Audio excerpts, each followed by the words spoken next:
Right, is the microphone working? Alright, that's coming in. Sorry if there was anything there. So, what I'm going to be doing today is there's a certain person who has been up in discussion recently, and this is what I'm going to be talking about. So this person's name is called, it begins with a J and it ends with an N. So I got some things planned. So he's got a few doctrines. What he's following, or claims to follow, is not what he's actually following. He's following his own philosophies. So, yeah, just check if there's anyone watching. I doubt that. Just get the link out there. So, yeah, there it is, right there.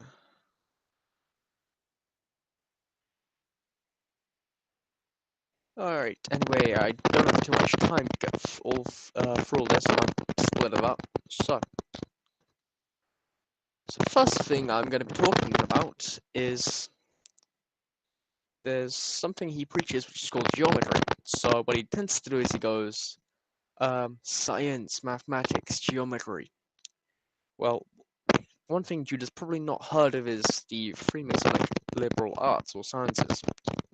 So I'm just gonna read a quote from Albert Mackey, History of Freemasonry, Chapter 8, on page 41.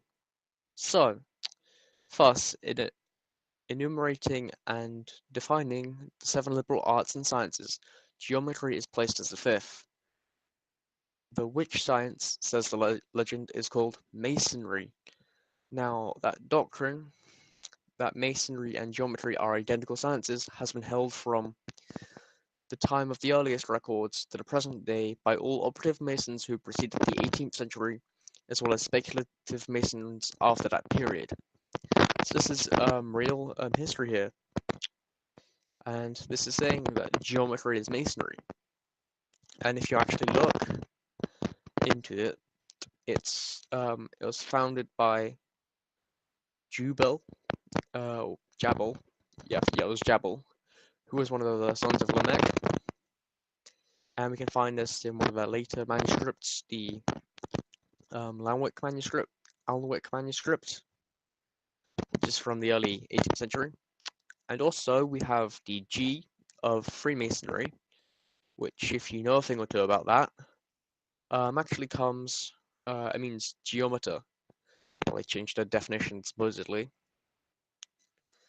And G is the 7th letter of the English alphabet, and he has a bit of an obsession with 7 as well, which we're going to show what that can possibly be.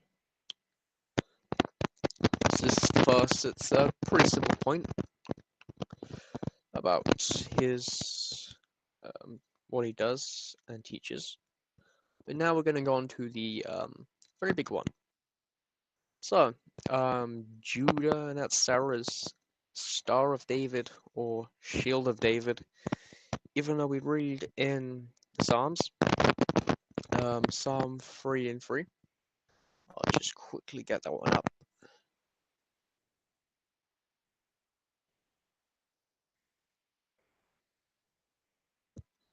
But you, O Yahweh, are my shield, my esteem, and the one lifting up my head. So that's Psalm 3 and 3.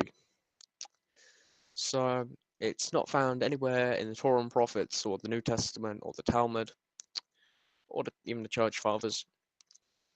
And we have some early situations with some places in Judaism which has it, as well as being on the Westminster Leningrad Codex, the most authoritative text for the Hebrew.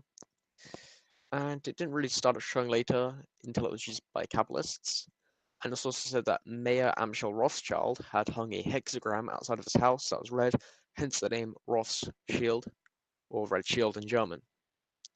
So the star also isn't its literal meaning, because in Hebrew it's called Megan, which means shield. So, yeah. And also it wasn't really used by the Jewish community until the mid-14th century, where it was forced upon them, actually, by Charles IV of Bohemia, which in Prague, which is modern-day Czech Republic, if you're wondering. And also the term Shield of David isn't the earliest description, because it was actually the Seal of Solomon, because the Talmud, Testament of Solomon, Quran, and other things talk about what Solomon was doing. And one of those things he had was a ring. And some of the Greek texts say that it was a pentaflat or pentagram, but some Arabic writings say that it was a hexagram. So I'm wondering where he's getting his stuff from. Cough, cough. And let's hear a quote from a medieval grimoire, or a magic text, the Lasky of Solomon. This is the form of the hexagram of Solomon, the figure whereof is to be made on a parchment of calfskin and worn at the skirt of thy white vestment, and covered by a cloth of fine linen white and pure, which is to be shown unto the spirits when they do appear, that they might be compelled to take human shape upon them and be obedient. So the symbols used to trap and make spirits obey you.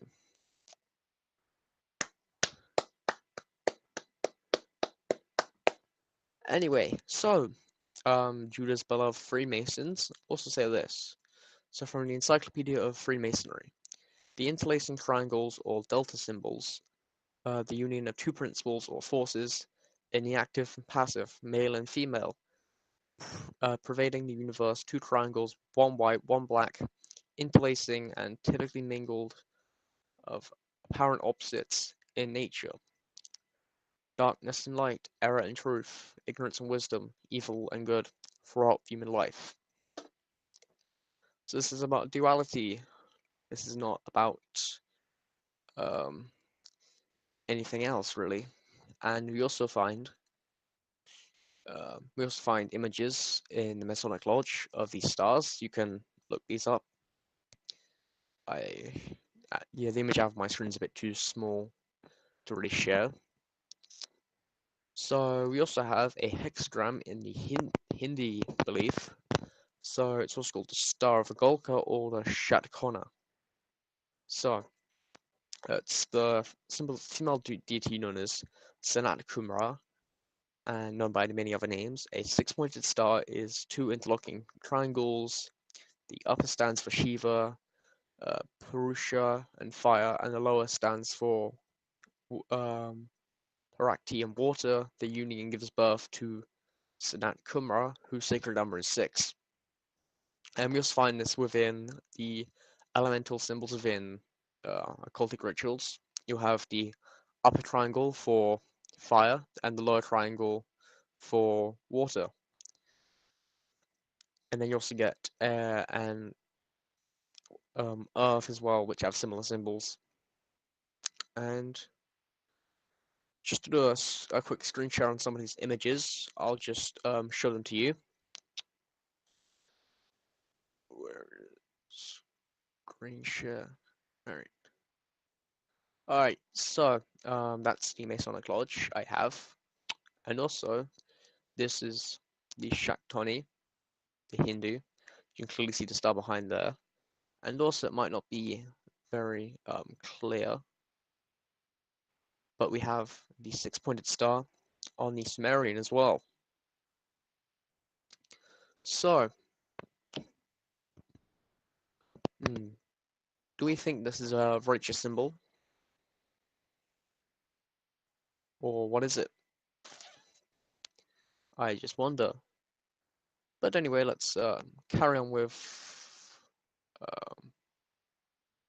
stop the screen share right there. So let's carry on. So we also find this symbol within Rosicrucianism.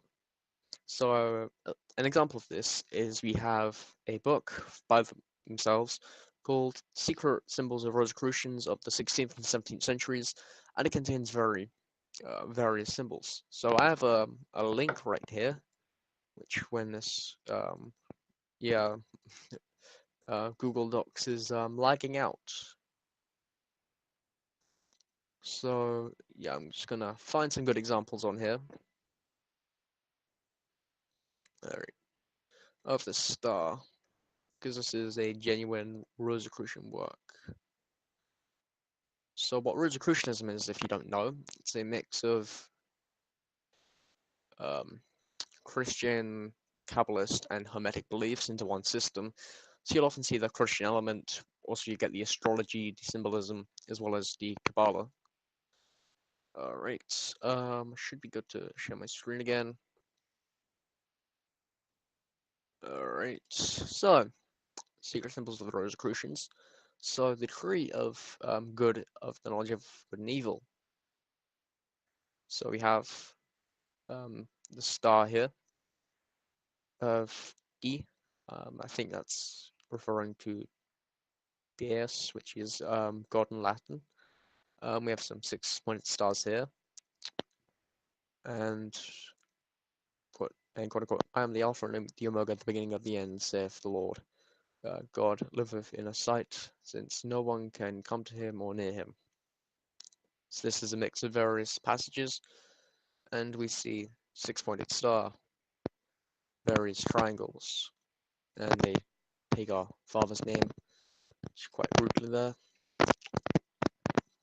Let's see what else we can find. I mean, a lot of times you'll see these two where we get the up triangle and the down triangle. This is quite common. Ooh, and then we also find the 7 here, which you could link to the cube with the 7, 1, 2, 3. I'm not going to illustrate now. You can make the cube out of that. Also looks like the seed of life, one of the symbols of sacred geometry, which you could be getting from. So, I think that's nearly it. Let's try and find one more good example. But you can see, yeah, here's one here. So they're using this symbol quite a lot. And also,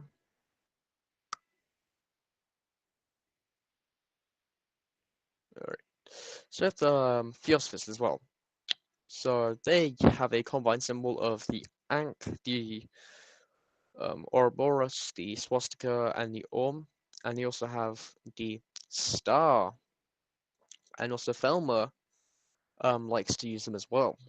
So this is some people at Judah's friend who I'm not gonna go on him at all because I think he's starting to turn away as well, seeing it because he used to be part of this group called Thelma. So they had 2 uses. So they had the greater ritual hexagram. So I'm just gonna read a bit like this. So it was designed for banishing and invoking planets using the hexagram. So I'll just quickly show the screen again. Should probably keep it on. Okay, so what we have here, we have the various hexagrams for Saturn, Jupiter, Mars, Sol, Venus, Mercury, Luna. So that's Sun and Moon, if you didn't know. So they're using these hexagrams to invoke these various planets and saying these various chants. Jove is Jupiter, if you didn't know that. And also,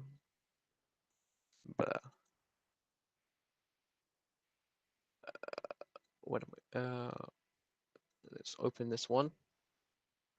So we have another one. So we have invoking the elements. And also, we have this as well.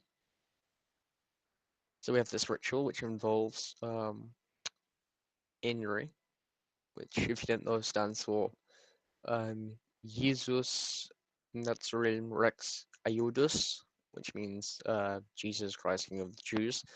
And so it mixes Christianity, and they take some various Egyptian deities and this here, which is a Hellenized form of our father's name. So, and they put him in here, which is completely wrong. But anyway, we see them mixing elements here, and they do this. Extend the arms in the formation of a cross and say, sign of the Osiris slain.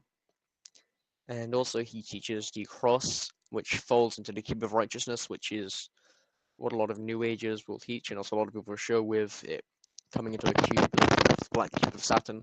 So that's going to be later on, if we get into it.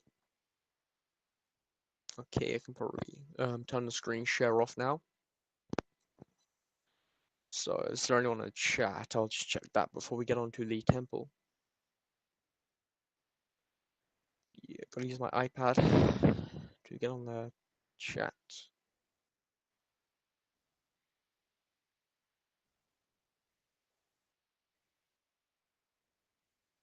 Yeah, no watches so far. I'm not surprised, because a lot of people will be asleep right now. It does kind of suck. I'm trying my best to do what I can. Hopefully, people will watch it afterwards. So, I'm not gonna go too much, but I'm just gonna half go on some of what he's saying, history, and the Essenes and his temple at once. So it's a mix up. So, what does the Most High say? Ka'ama Yahweh Zebo Eli Yisrael Hayatubu Delakik Va Ma'alakik Va Ashakani Ilkam Bimukam Hazar Al Bitukar Bitukur Lakem El Debari Hashakel La Amel Hakili Yahweh Hama. So that was a bit hard for me to read. It's small font on the screen. But this is first says Yahweh Zebor, Elo of Israel. Look at your ways and your actions, and I will dwell amongst you in this place. Do not look to yourselves to the lying words, saying, the temple of Yahweh, the temple of Yahweh, the temple of Yahweh are these. Yirmiyahu 7:3-4. So this is exactly what Judah's doing right now. So, he also claims that the temple is 3 degrees. You also find that 3 degrees is the amount of degrees in the Blue Lodge of Freemasonry. And he also claims they stole it from him. So just going to go on a quick story. So what he claims is that, well, he changes it sometimes. But what happened is, from 1119 to 1120, the Knights Templar were in Jerusalem under the favor of King Baldwin II. So then they stayed around the Temple Mount, and there's been sort of sayings that they were digging in the temple and they found something, or the Holy Grail. But never before has been said that they got all these Dead Sea Scrolls. So after this point, the Templars came back, received about 3 edicts from the Catholic Church, giving them tax exemption and a lot of power, and then also was taken away within the early 14th century. So, and Judah is also talking about the Essenes or Hasidim, the Dead Sea Scroll sect, or the Sons of Light. And he dubs them under the name Nazarenes, which he used to call Nazarites. However, the real history doesn't actually say that it is. So, what was I going to say? Yep, so he calls the sect Nazarenes, but we can also get this from Philo. So Philo writes, there is a portion of those people called Essenes, in number of something more than 4,000 in my opinion, who derive their name from piety, although not according to any accurate form of the Grecian dialect. So I did a little thing here, so I found the word in the Greek, Ositos, which I of course compared to its use in the Septuagint, and I found 4 examples of its use. So once it's Yashar, another Tamim, and another Zadik. So I think it's the latter one she's probably referring to, because I've seen that in the Dead Sea Scrolls, because they'll call themselves Bene Zadok, so sons of Zadok.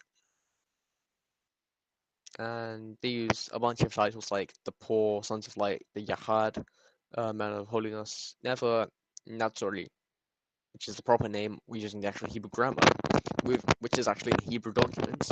But yet Judah claims it's Natzarah. No, it's Natzori. So, continuing back to the 3-degree system. So, the Pythagoreans embellished also numbers and figures with the appellations of gods, the equilateral triangle called Athena, born from the head of and third born because it is divided by 3 perpendiculars drawn from 3 angles. The number they call Apollo because of its rejection of plurality, and because of the singleness or unity of the 2 numbers they call strife and daring, and 3 they call justice. And although doing injustice and suffering from injustice are caused by deficiency and excess, justice, by reason of its equality, intervenes between the two.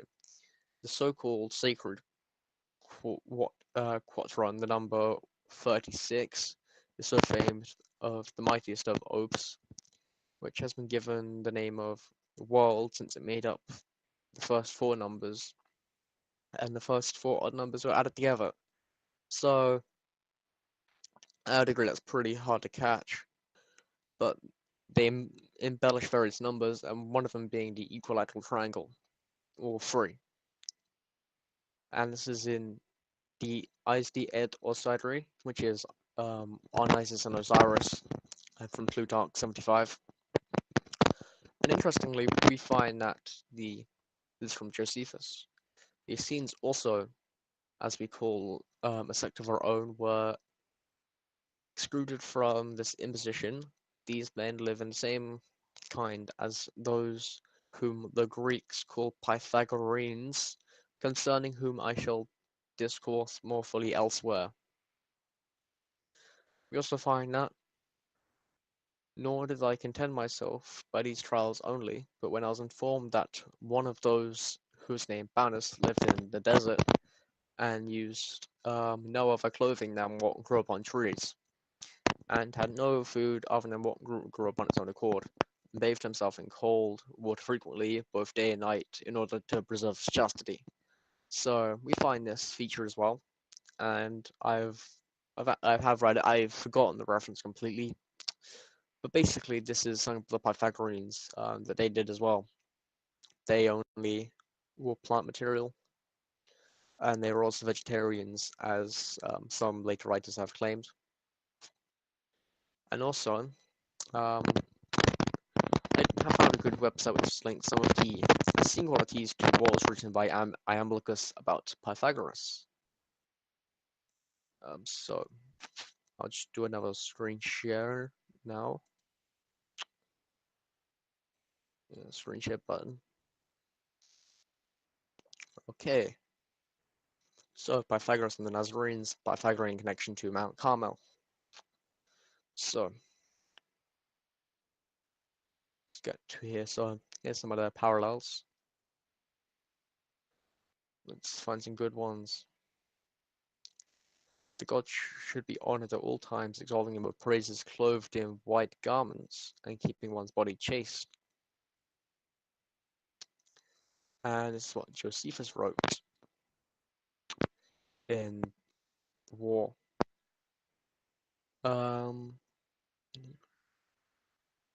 Yep, that's one.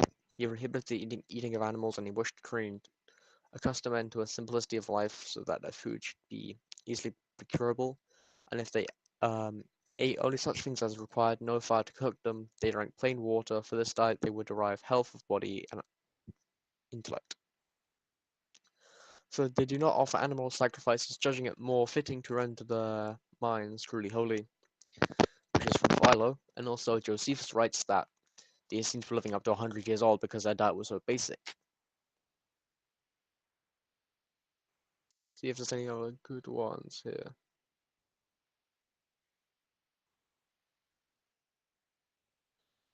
He considered luxury the first evil. They share the same way of life, the same table, the same tastes, all loving frugally, hating luxury as a plague for both body and soul. Hmm. And also find Pythagoras studied on Mount Carmel.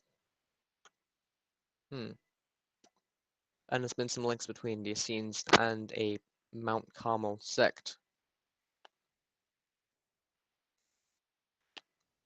Are we still? Yep, we are. Just checking if my mic was still working. Okay. And also, something I'd like to add as well is Judah likes to make many vows, and he's like, "Oh, are you gonna swear in the name of Yahweh? Are you gonna swear in the name of Yahweh?" But clearly, that's not what the people he claims to follow teach. For example, Josephus says, "But swearing is avoided by them, and they esteem it worse than perjury, for they say, he that cannot be believed without swearing by God is already condemned."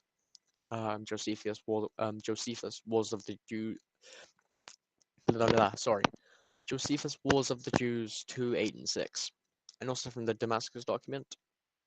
He shall not swear by the name, or by the Aleph or the Lamed, or nor by the Aleph Daleth, which is Adonai, or but bind an oath by the curses of the covenant. He shall not mention the law of Moses, for where he to swear and then break his oath, he would profane the name.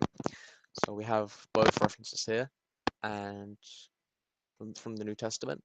But above all, my brothers, do not swear either by heaven or by the earth with any other oath, but let your yes be yes and your no be no. Let your yes be yes and your no be no, lest you fall into judgment. James 5 and 12.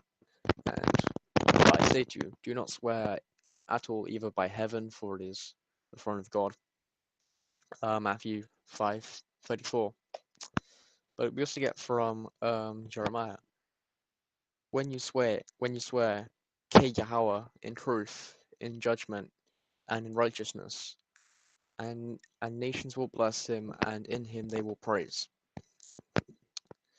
So, it's not a bad thing. So when you swear in his name in truth, good things are going to happen. So, something I'm also going to say, I will get the screen share up again, because this one's going to be very, very good. I'm kind of excited to do this one. So, let's get on another screen share. Ooh, by Tony Badillo. Temple Secrets and his Metallic Messiah, Ark of the Covenant secrets. All content on this website is copyrighted. Please do not copy or post to any of our websites. This is going to be used under fair use, so I'm not copying any of his content, just displaying where Judah gets his doctrine from. So firstly ask, does this temple look familiar? Or does this one look very familiar? I wonder why. Because Judah has literally stolen this, and he's gotten all of this. And then he's got all the High Priest says Temple Man. Where do you think he gets Temple Man from? And I had a little pre-read of this. Where, yep. Where am I? Yeah, I'm trying to find incense altar. The small gold-plated altar is Israel's national heart, and there's a sweet-smelling smoke, and is the prayers of the spiritual life of the nation of Israel, i.e., Israel as she should be. And what does Judah teach? It's the heart. You know, why is he teaching all of this? He probably loves differences, but this is the same idea, and I'm not quite sure when this comes from. And then we have more things. So we have the gold, silver, bronze, the 3 degrees. This is the bronze degree, the silver degree, and the gold degree. Just taking it right there. And he's trying to say, there's no proof of silver balls, then he's trying to assert it here. And then we get the same color differences. Ooh, so let's have a look at this. Copyright at 2002, Tony Padillo, all rights reserved. No part of this website may be reproduced, stored as in a retrieval program or computer, or transmitted in any form by any means, electronic or mechanical, photocopying, recording, or otherwise, brief quotations in magazines or newspapers reviews accepted without permission of the copyright holder. So this is, I'm just showing where Judas getting his doctrine from. That's about it.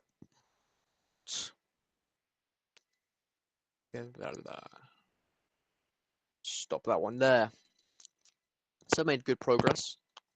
So also, Judas Temple claims to be getting it, his doctrine off Ezekiel 43, 10-11.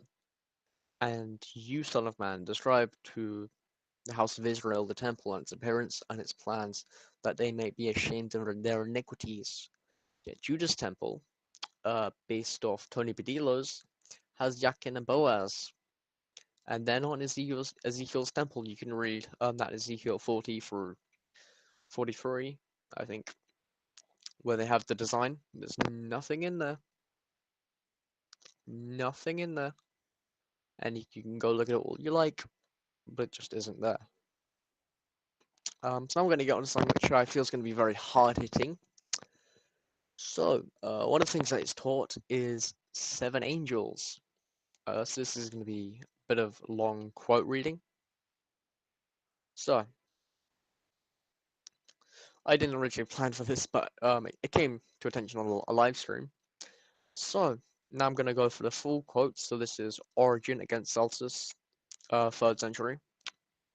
So, he next returns to the subject of 7 ruling demons whose names who are not found among Christians, but who I think are accepted by the Ophites, who were Gnostics, who believed the serpent was the liberator and praised it.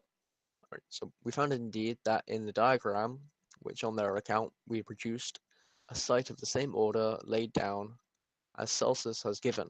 So Celsus says, the goat that was shaped like a lion, not mentioning the name, was given, those truly of most impious individuals, whereas we discovered he who is honored in the Holy Scripture as the angel of the Creator is called by this accursed diagram Michael the lion-like again. Celsus says that the second order is a bull, whereas the diagram we have made him Suriel, bull-like. Furthermore, Celsus termed a third and amphibious sort of animal, one that hissed frightfully, in the diagram described as Raphael, serpent-like. Moreover, Celsus asserted the fourth form of an eagle. The diagram had him representing Gabriel, the eagle-like. And again, the fifth, according to Celsus, countenance like a bear. Skip over this. This diagram was Theodobuff, bear-like. The sixth was described as having the face of a dog, called Eratoph. And the seventh was named Faraboth or O'Neill. So that's the 7 sort of ruling demons. And also we're going to get a bit of a brief on what this was.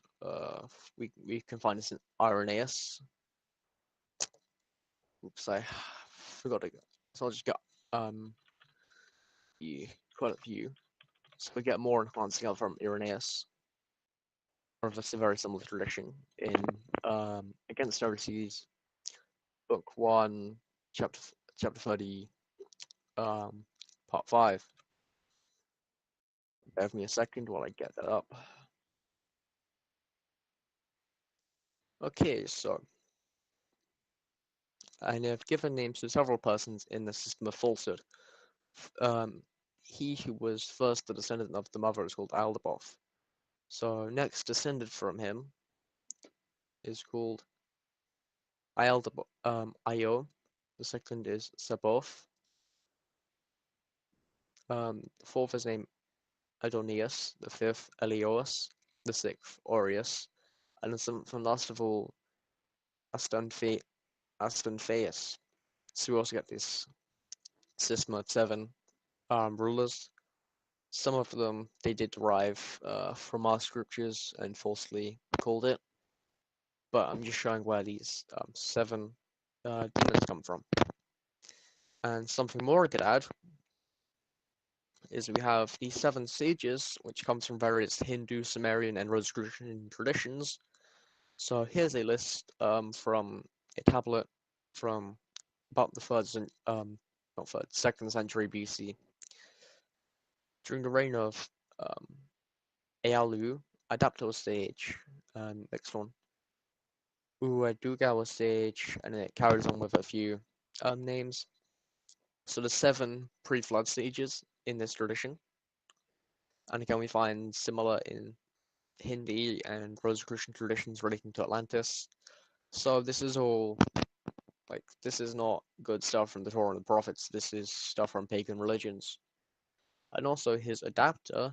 I won't get into that now because there's a lot of links between various deities and characters, but I've made the links between this person and Enoch, the son of Cain. So, and we also have some information on Sumerian tablets, such as being given divine wisdom, etc. And also, he uses the 7 a lot, which can link to Saturn. Because it has good things like the Shabbat, but it's also been twisted. Because Saturn is always the 7th planet, and there were 7 planets back in the day, because the Sun and Moon were counted, and Uranus and Neptune weren't discovered yet. So the author has made links with the menorah. So we have Josephus, Philo, and Clement who made this link. So let's see. And also we get something interesting from Albert Pike in his Morals and Dogma, page 10. The ancients counted several planets thus arranged: the Moon, Mercury, Venus, Sun, Mars, Jupiter, Saturn. There were the 7 heads and 7 spheres of these planets. On the moments of Mithras, 7 altars or pyres consecrated to the 7 planets, and there were 7 lamps of golden 9 rounds as seen on the chart resting at the bottom of the candelabrum in the temple, and we were assured by Clemens of Alexandria in his Stramata, and at least to arrive the 3 representations of planets follow Judicius. So this is Morals and Dogma, page 10. So this is another place they could be getting this stuff from, because I've also seen things saying the various planets and stars are angels. But that's just some overview, some information. So, Judah's cube of righteousness. This is something he pushes. He mixes in the cube of Saturn, the black cube, and he creates this idea with the cross as well. So this is one we're gonna hit very hard in the face. So I'm trying to go through this quickly. So yeah, so we get this cube, which you can also link to the Muslims Palestine. You've probably seen it, and because if you unfold a cube into its plan, it'll be a cross. And various New Ages have identified this. So anyway, so some of the links we can make with the cross even. The Saturn, in astrology, the symbol for Saturn is literally a cross, and it has a small scythe off the edge, based on the traditions where he cut off his father's genitals with the scythe. We can go to the X symbolism. So X is also a cross, and we see this with the Maltese cross, which is used a lot of the time by the Roman Catholic Church, as well as the vestments of the Knights Templar, and various other symbols, which use the Maltese cross in some of their symbolism. We see this in a lot of magical texts, them using this symbol. And yeah, and we also see there's a relief of an Assyrian king wearing around his neck a cross, very much like the Maltese cross. and we sometimes see various sun representations as an 8-spoke wheel, so we could say that's two axes crossing. And in Egypt, we can find the mummies were buried with the X crossing their arms, and some icons of this being the case. We get the Tammuz cross, so we have some reliefs as well, which have Tammuz holding a cross, very much like the Christian one, from around 1500 BC, as late as that. And it's been associated with the Greek letter Tau, so the Tau cross. So this came from the Hebrew Tav, or Tau, however you want to pronounce it. So this looked like a cross. And also, we're told by Ezekiel that our people were worshipping the Tammuz in the temple in his time, partly why it was destroyed. And also, an early Christian work called the Epistle of Barnabas attempts to prove Jesus by breaking down the number 318, which is in Bereshit or Genesis 14:14, linking it to the servants in Abraham's house, which I've criticized before. And they link the Tau to the 300 and the 18 to Iota Eta, which is 18, and the first two letters of Jesus' name in Greek. So we also get this addition by a Christian writer and apologist, Minicius Felix.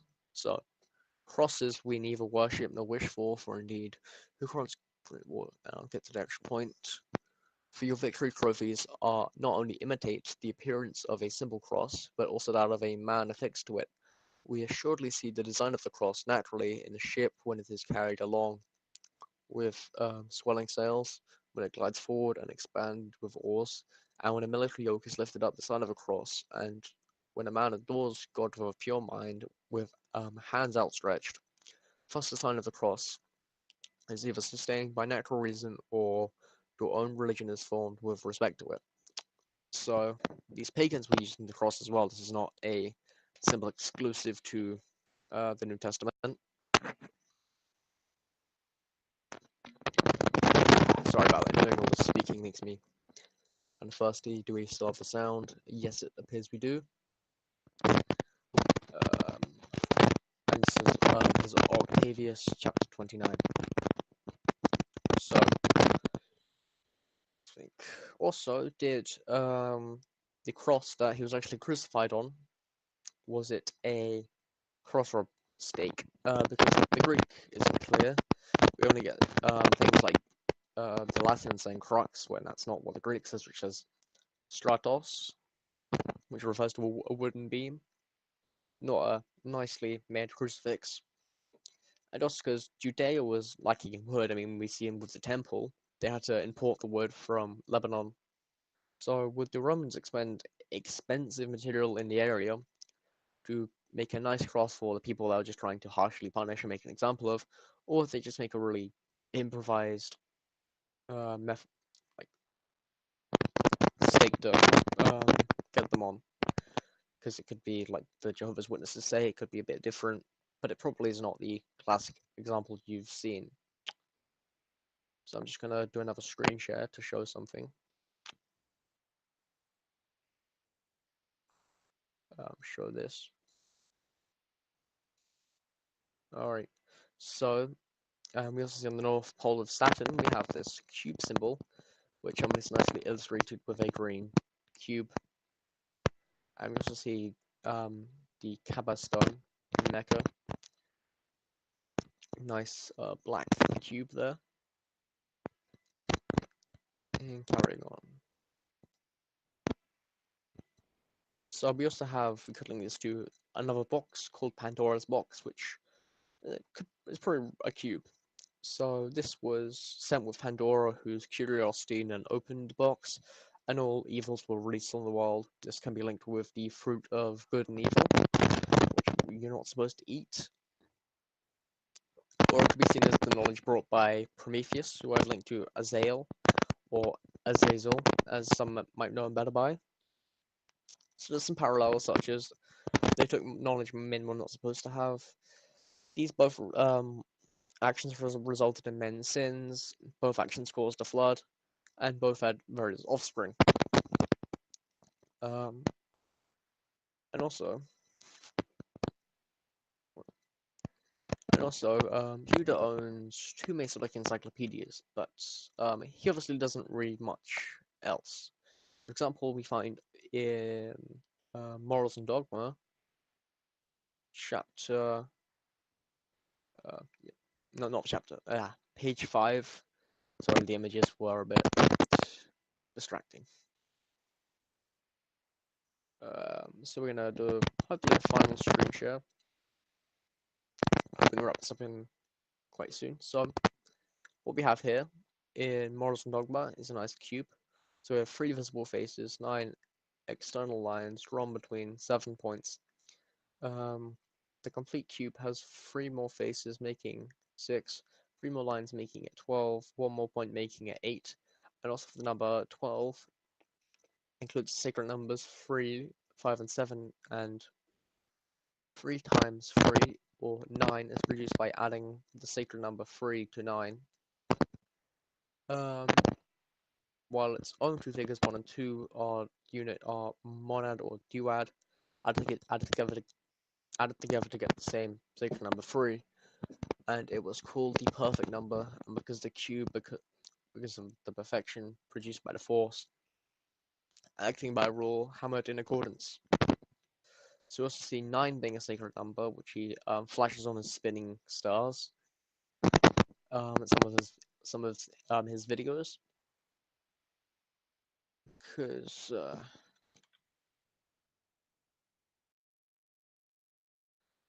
we see here that's logo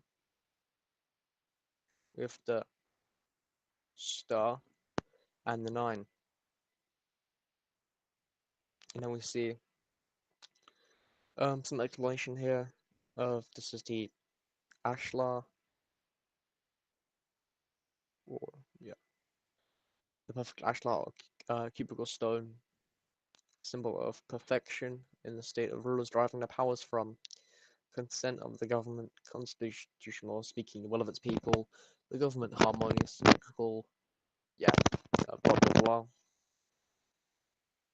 Okay, so another thing we find within sacred geometry is Metatron's cube. So this is here, and then if you connect all the lines, you get this shape, and also what you get in it is a cube, or a cube within a cube, and you get the star as well. Yep. So Jewish tradition also has associates Enoch the son of Jared with the Metatron, and it's the same angel. They link up with the angel in Exodus 23, but also they forbid the worship of it in the Talmud. And furthermore, the cube shape can be derived from various other sacred geometries, such as the flower and seed of life, or the fruit of life. So here's the flower of life in the temple of Osiris. So I'll just check the chat before we have the last bit. Come on, at least want 1 viewer. I've actually worked a bit for this, and still no views, even though I've posted it on Facebook. Alright, so I'll just go to the next. So one of the things Judah has said about me personally, which I'm not offended, it's just funny. Judah has made the claim that my dad looks like Principal Skinner from The Simpsons. Now, are we on screen share? Yes, we are. So, I just want to have 2 images, compare the 2, and let the people judge, because this is just a funny slander. So, this is Principal Skinner from The Simpsons, and I don't know, he probably thinks it looks like me. I can get why, but just to expose the slander, this is what my dad looks like. Taking the face out, he's bald, and he doesn't look anything like Principal Skinner. So shut your mouth, Judy. You're just a slanderer. You've been exposed multiple times, and exposed now. So I'll check the time. This has been going for about 50 minutes. Hope to have some chat interaction, but this video will be up. Hopefully. Probably expect the worst time of day. At least it's done. Hopefully there wasn't any issues with the sound. Which sucks because this microphone is horrible. And wait, is it working? No, it's. Or is this working now? Or it seems like it looked like it might have stopped working. So if there's any bits that were cut out, I'll have a look over it and remake that bit. So I've done a bit of work on this. Been waiting to do it for a while because it needs to come out really. Because if this guy can get exposed by someone like me, he can get exposed by anyone. And what he's teaching.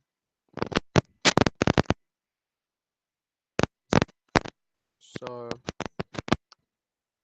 leave it at that and wow, more praise to the most high. That's about it.